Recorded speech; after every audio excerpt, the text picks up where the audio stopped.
Okay, well, welcome everybody to WineConf. Woo! It's been a while. It's been 3 years since the last WineConf. So it's very nice to see all of you. Well, not quite see you because of the masks, but I know you're here. So my plan is to do the usual keynote. So most of you have seen this like 10 or 15 times already. First, I will describe some of the achievements since last WineConf. So this time it's a lot of achievements since it's been 3 years. Going to talk a little bit about the PE conversion, which is one of the major things we've been working on for many years. Already had that on the slides for the last WineConf, so it's taken a long time. It wouldn't be a keynote without some meaningless graphs, so there will be the usual meaningless graphs. And then shortly talk a little bit about the upcoming 8.0 release. And then I'm hoping to do a question session. There was a suggestion at last WineConf that maybe we should do kind of open-ended questions where you can ask anything, preferably about wine. But so that you can ask that later. So yeah, I'm going to try to leave some time for that. You know I always talk too much, but this time I try to leave some time. So what did we achieve since last WineConf? Well, we've had 3 stable releases, since we are now doing stable release every year, so 3 years, 3 releases. It's a nice change from back in the days where we would sometimes have 3 WineConf without a release. So this time we have 3 releases for 1 WineConf. The stable releases were pretty good, I think. The process is working well. We have fixed a lot of issues every time during the code freeze. So I think the quality of our stable releases is pretty good. Definitely much better than the development releases. So it's useful to have these releases, and we'll continue doing it that way, 1 stable release every year. Unless people scream that they want to do it differently. So we've been working on the PE conversion. I'm going to talk a little bit about that later. We have a Vulkan backend in Direct 3D, which is called Damavan for some reason. We have many more improvements in Direct 3D. There will be a presentation about that on Zeb. Don't know. She's not here. So I'm not going to talk about that. Anyway, I have no idea what these D3D guys are doing, so I couldn't talk about it. We worked on the multi-monitor support, which is working fairly well now. I believe even with games, even with Vulkan, I think it's working really well. Also related, we have the theming infrastructure is all in place. We have a default theme for wine now, so it no longer looks like Windows 95. It looks much nicer. That's all thanks to GE, who's not here today either. We've made... so they hear us. So yeah, we've made a lot of improvements for Unicode support, especially for the new Unicode characters that are being added all the time to the Unicode standard. And the fact that the default character size on Windows is 16-bit, so it's kind of tricky to support the new characters that are beyond 16-bit. So we have done work for that, and we now support all the new Unicode characters. And we have better support than Windows, actually. Our Unicode tables are way more up-to-date than the Windows ones. And we have support for the UTF-8 code page, which is a new feature of Windows. Instead of using all the crappy DOS code pages, they finally had the brilliant idea of using UTF-8 as a code page. UTF-8 has, of course, the advantage that you can represent all the Unicode characters in the code page. So it's a big improvement. They should have done that 20 years ago. We wouldn't have all that trouble with code pages, but now this is supported. So, for instance, for people who are porting applications, they no longer need to convert everything to the Unicode calls. They can simply select UTF-8 code page and everything works fine, which is the right way of doing it. And we have a new text console again. Microsoft has changed the console support to be much more like Unix, no doubt because of the Windows Linux subsystem.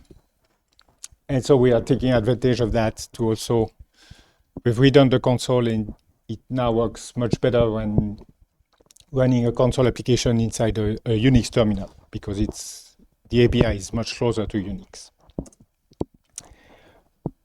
Other things we've done, we have the X audio support has been redone based on the F audio library, which is basically an X audio implementation. So it's very easy once we have the F audio library.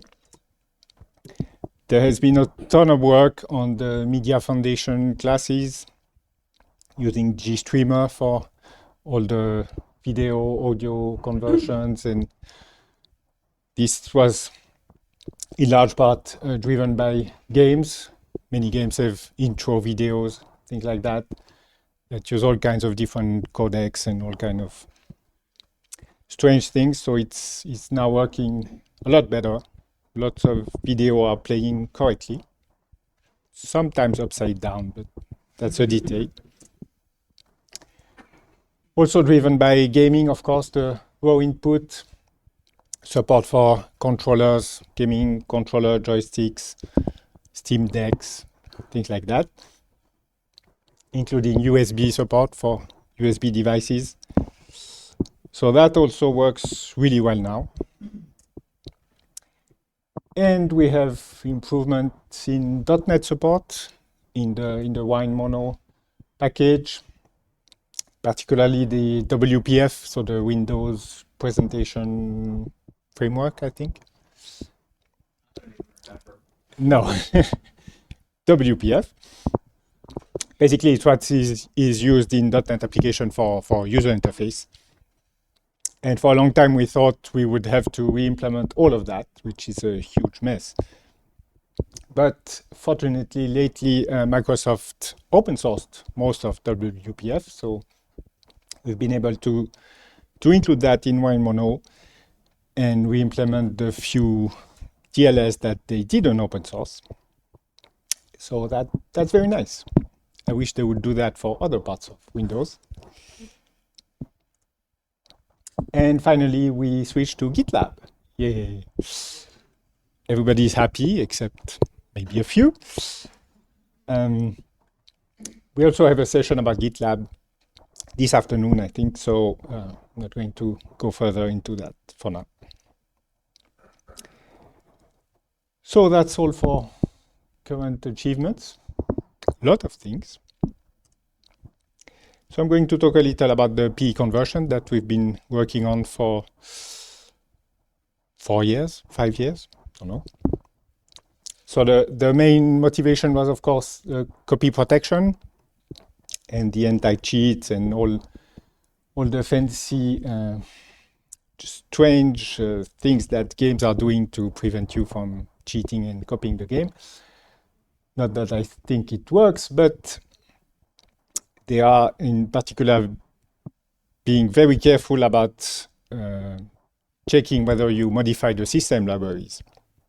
So we need the system libraries to look exactly like the real thing, which is the reason we want to build them as PE, so that they look identical, and importantly, the files on disk are the same that the code that's running in memory, which is what these apps are checking. And there's no way of doing that if we build one as ELF libraries, because, of course, we cannot give the app an ELF library and hope it will understand it. So the file on disk never match what's running, and that breaks a lot of copy protection. And then the other goal is to have an explicit boundary between the Windows code, which is then running as PE, and the Unix code, which is in an ELF library, and which makes calls to Unix system libraries. In the previous scheme, we would simply build ELF libraries, so we could freely call Unix function, Windows functions, all mixed up. With the new architecture, we have to clearly separate. Inside the PE code, we can only call Windows functions. Inside the Unix code, we can only call Unix functions. This allows us to do a number of interesting things. One is swapping the thread register. As you may know, some of you may know, the thread register is using on x86 a segment register, so the FS and GS segment registers are used for that. And on Linux, everything works fine because we use FS and the C library uses GS, or the other way around for 64-bit. But on macOS, it's always using GS. So we cannot use GS for thread information because the macOS C library is using it. So having the boundary will make it possible for us to swap. When we are running inside Windows, we use the Windows GS register. And when calling to Unix, we switch to the Unix GS register. So that will finally make things like the Chrome embedded framework work properly on macOS, because it's doing all kind of strange things with the GS register. We have the same issue on ARM, actually. ARM 64-bit is using on Windows the x18 register for thread information, but that's not used on the Unix side, so we again have to restore the thread register every time we come back to Windows. And it allows us to do 34-bit on 64-bit. So again, having a boundary makes it possible to convert from 32 to 64-bit at that boundary. So we'll have all the Windows code running as PE 32-bit. And then when we switch to Unix, you can also switch to 64-bit. That will make it possible to run 32-bit applications without having any 32-bit Unix libraries.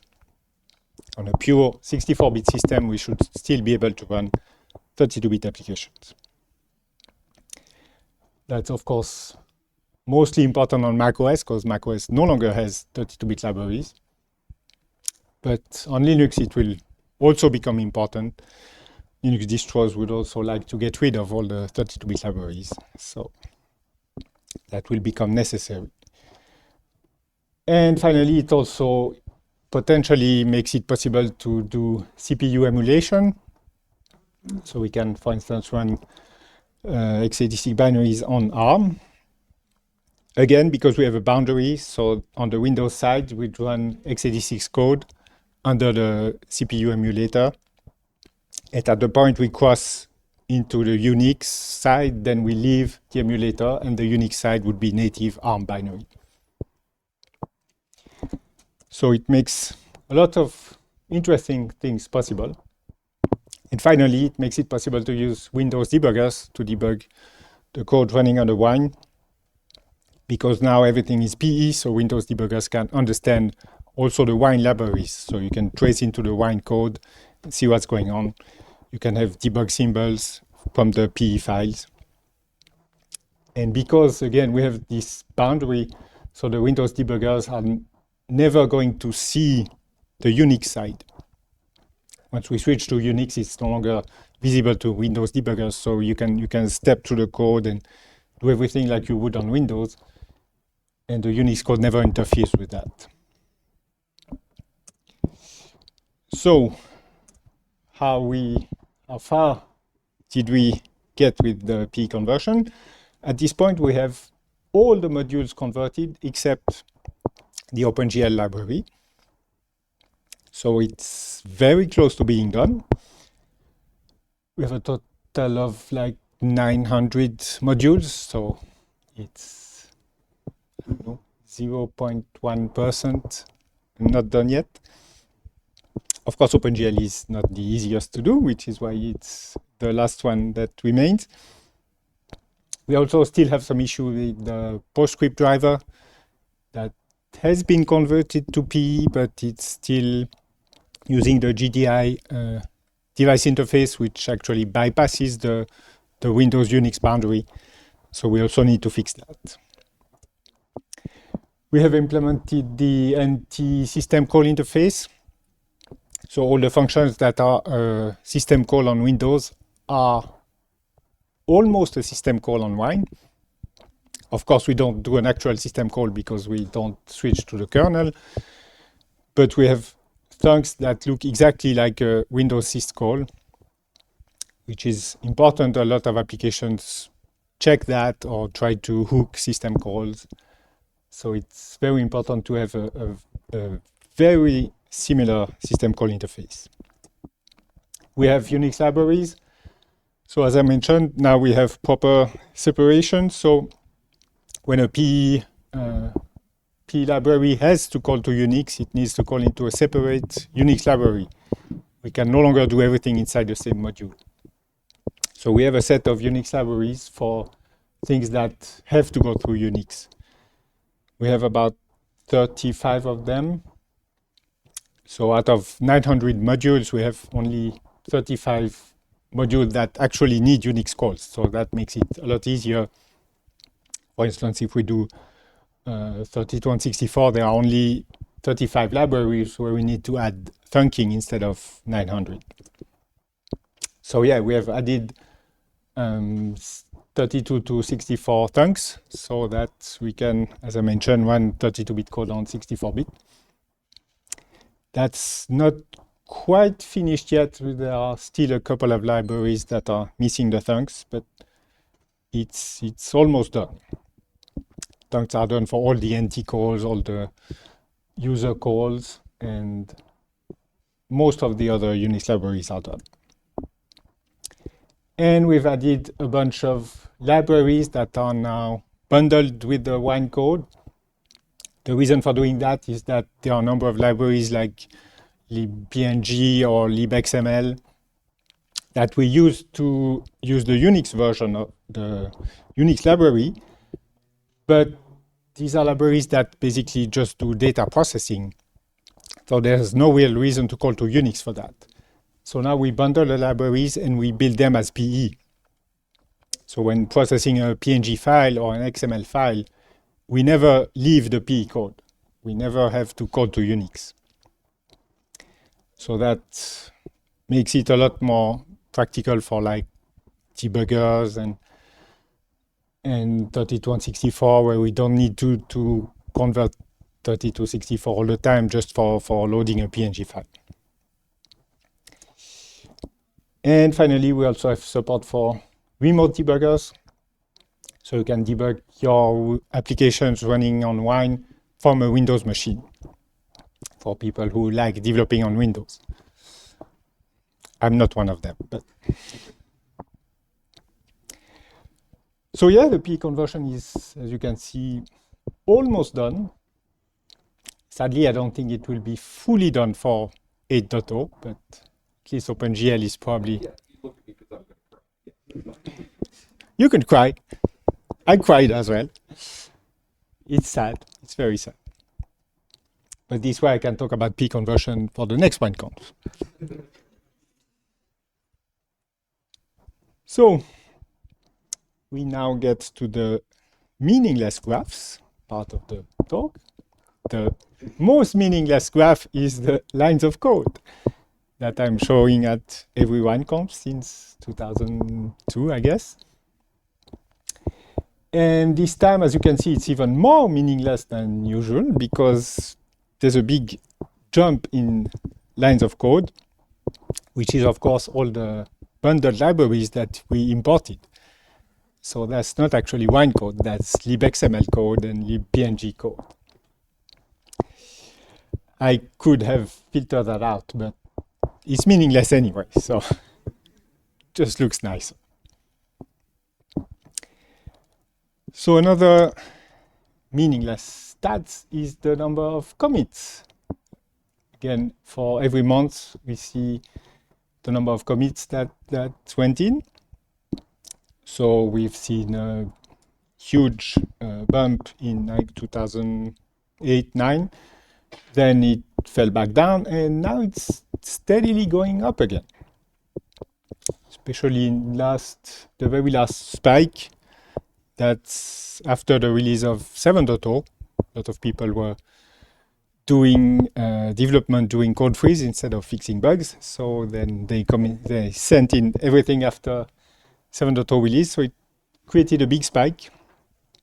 It's probably not the most commits we had in a month, but it's close.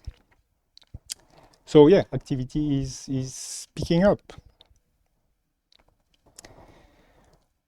The next meaningless, well, not that meaningless, the number of regressions.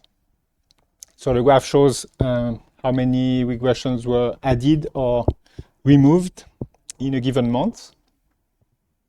You can see we are mostly adding regressions, but from time to time, that is every time we do a stable release, we do a code freeze, and then we fix the regressions. So that's why you see all these negative lines. That's when we fix regressions, and you can see the last drop for the Wine 7.0 release is the one time we fixed the most regressions. So it was actually very, very good release. We fixed a ton of regressions at that point. And after the release was out, we added a ton of regressions. That's all the commits that were on the previous graph. The more commits we have, the more regressions we have. So yeah, we are going to have to bring that down back again for 8.0. So this shows the number of regressions we had at the time we released. So the regressions that are remaining when we release. Of course, we would like that to be at 0, but maybe we'll get there someday. But what we see is between 4.0 and 5.0, then 5.0, 6.0, the number of regressions was increasing. So even though we fixed a lot of them, we didn't fix all of the new regressions. And for 7.0, for the first time, we actually decreased the number of remaining regressions. So we made progress. That's very encouraging. And the last bar is the number of regressions we have today. So as you can see, we have some work to do for 8.0 to bring that back down. And my hope is that we can bring it down lower than with 7.0. So we have about 75 regressions to fix during code freeze. I hope none of you are planning to go on Christmas vacations. I'm going on Christmas vacation, but you should be fixing regressions. So the plans for the release. So as usual, we'll do a code freeze in early December and fix regressions, and a final release sometime in January. So because we are doing these time-based release, I cannot really make plans. I mean, we will release with whatever we have at that point, but there are still a few things that I would like to see fixed for 8.0. It's in 2 months, so we can't be too ambitious. I'm hoping we can fix the PE, the PostScript driver, to be properly PE. As I mentioned, it's still bypassing the Windows Unix boundary for the GDI interface, so I'm hoping we can fix that, have it properly done for 8.0. We still won't have OpenGL, but at least we'll have everything else as proper PE files. I'm hoping to fix the WAR64 build system, because at the moment, as I mentioned, you can potentially run 32-bit applications without 32-bit libraries, but the build system doesn't support building the 32-bit part only as PE. So currently you need the 32-bit libraries when building. You don't need them when running, but that doesn't make much sense. So I'm hoping to fix that so that we can also build the 32-bit side without having any 32-bit support on the build machine. I'm hoping that we can merge VKD3D. As you may know, VKD3D is now doing a release every 3 months, so we are trying to synchronize that so that the 1.6 release happens just before code freeze, so we can merge that and test during code freeze, also test the new VKD3D and maybe find regressions there. There are no regressions, right, in VKD3D? No, okay, good.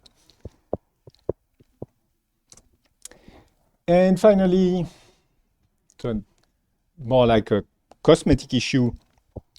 Didn't mention that earlier, but we have always had an issue with the long type.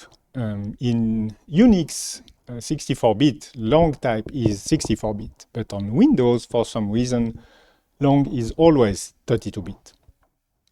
So for a long time, we had to avoid using long because of the different meanings between Windows and Unix.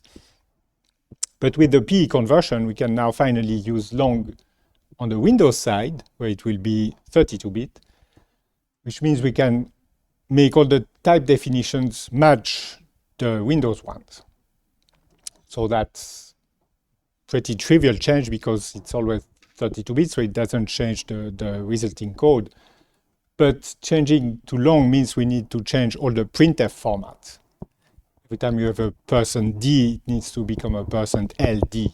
So we have fixed that all over the code base, but there are a few remaining modules where that's not finished yet. So I'm hoping we can finish that, clean everything up.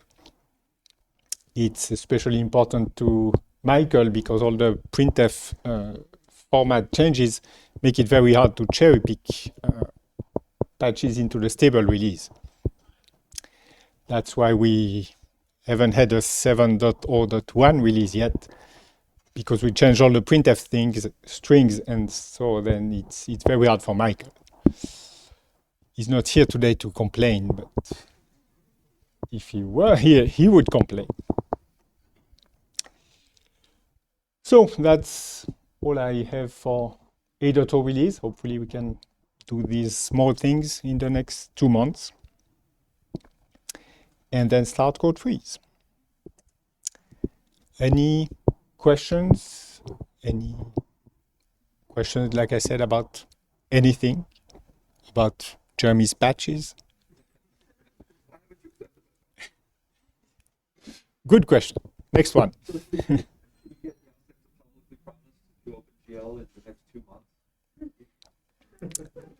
Yes. Well, I think Piotr promised to do the PostScript drivers. That's a good start. I'll do the build system. Then, well, for the long types, that's the D3D guys. The DLLs that are not finished yet are all D3D. So, yes, question.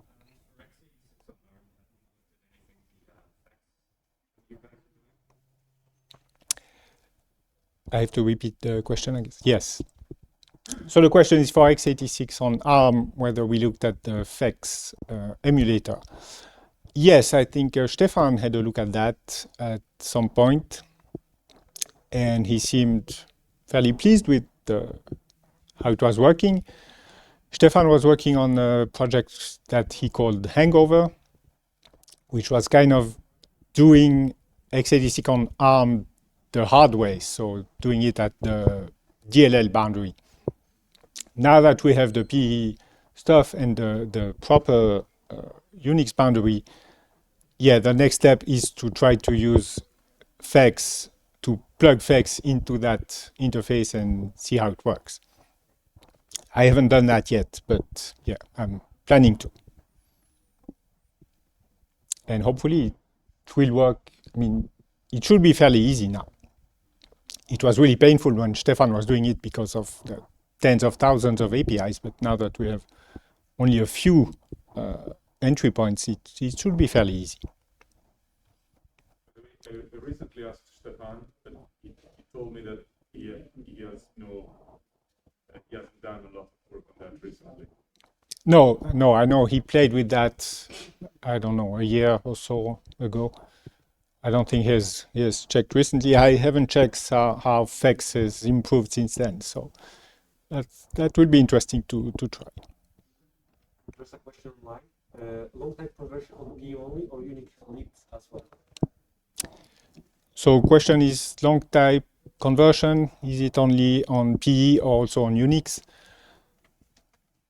It's technically only on PE because the long types are 32-bit only on the PE side. So we have some if-defs that make the types different on the Unix side.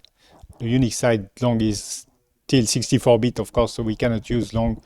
So we still use ints on that side, which kind of makes it interesting for the printf formats. The same type is printed differently whether you're on the Windows side or on the Unix side. Yes?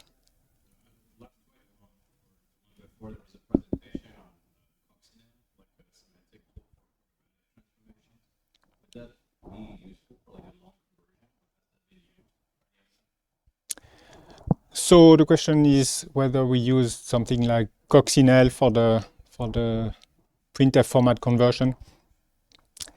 We didn't this time. We actually, coccinelle is Michael's specialty. He's not here today, but he actually used that last time when we converted printf formats the other way around. Because when we were doing only 32-bit, we could use long and int the right way because everything was 32-bit.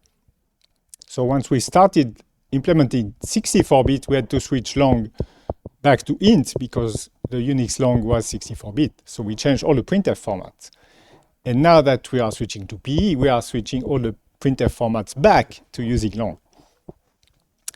But this time we didn't use coccinelle for that. We had a couple of simple scripts, just replace formatting strings. It wasn't that painful. It was less painful than the last time. Not sure why, but probably we're not printing that many types that have been changed. And we have a lot of helper functions, excuse me, a lot of helper functions to print stuff, so it wasn't that painful this time. Other questions? Yes. I saw someone online mention OpenAL. I think that's not converted yet, but the plan is to remove that. Is that risky at all, or what's happening there? Yeah, so the question is about OpenAL, which is not converted to PE. Yes, the plan is to remove it because the native OpenAL is supposed to work. And I believe it's working fairly well. We added it because it was easy to map Windows OpenAL to Unix OpenAL. But if we have to do all the thunking and everything to call the Unix library, we might as well use the native OpenAL, which is not part of Windows. So if an application is using that, it has to ship it. So we might as well just use native one and not spend time on the PE conversion. But yeah, good point. It will have to be removed once PE conversion is done. Yes. You mentioned that the PE conversion should help with the LT cheats. Will this help eventually with the kernel level LT cheats? Because right now they have to ship with .so, so Linux native. And can we see that at some point using like the GLL version of the LT cheats at the kernel level? So the question is, whether the anti-cheat systems for the Unix version of the anti-cheat is using a Unix library, whether that could use a Windows library. Well, in theory it could, but I think the idea is they have support on the kernel side. And you cannot call the Linux kernel from a PEDLL. So there needs to be a Unix library that you go through. So you first switch from PE to Unix, and then you can make the Unix syscall. If you try to run the Windows version of the anti-cheat, then it would make calls to the anti-cheat module that's in the Windows kernel, but we don't have that. Could there be some kind of bridge between like the Windows kernel and the Linux kernel? There could be, but they are using private IOCTLs, and we are not really supposed to know what they're doing. They don't want us to know. So Yeah, I think the point is also that they want to be on the kernel. and yes, of course, if we load the Windows module inside Wine, then it won't actually run in the kernel. It will all run in user space. So they won't be able to do the kind of things they want to do in the kernel. So they really want something in the kernel. So on Linux, it has to be in the Linux kernel. Other questions? Yes.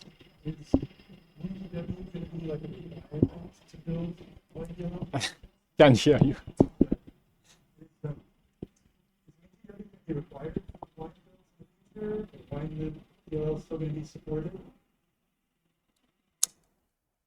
The question, I think, is about WineLib DLLs. Right. Yes, the plan is still to support WineLib DLLs where you can mix and match Windows and Unix calls, but that's not going to work everywhere. For instance, on ARM, you have to switch the thread register. There's no way of doing that if you mix Windows and Unix calls. So you can build a WineLib DLL for ARM, but it's not going to work properly. Yes. Yes, we are using MinGW or LLVM.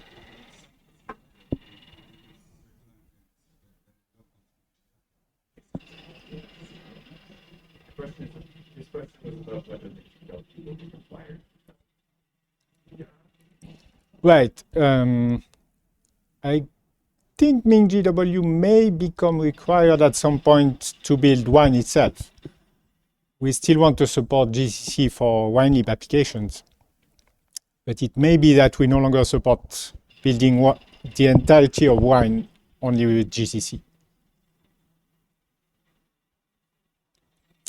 Other questions?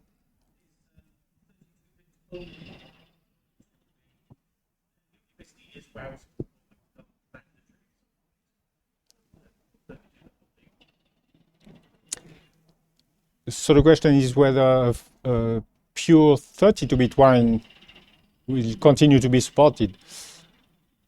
Probably not in the long term, because there simply won't be any 32-bit only OS that could run that. I mean, it will be supported, I guess, in configure in the make files, but probably no one will be building a pure 32-bit one.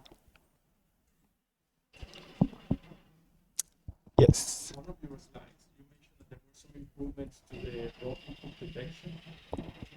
Are you just elaborate more what were the Good question. So the question is the raw input improvement. Not sure we have a session about that, but should probably ask some of the experts. I'm not an expert on raw input, but basically we've implemented all the modern Windows APIs like the HID layer, and we build direct input on top of HID and do everything the modern Windows way.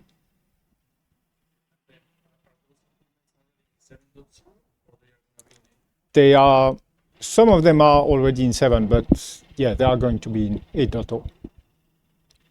They are in current wine.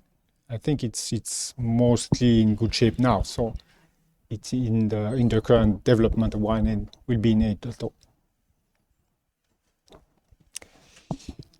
More questions? Yes. So, is there any special consideration that you want those when it is running inside a container? So the question is whether we do anything special when running inside a container. No, we don't know that we're running inside a container, so there's nothing in wine that does anything different for running in a container. More questions? Well, thank you for your attention.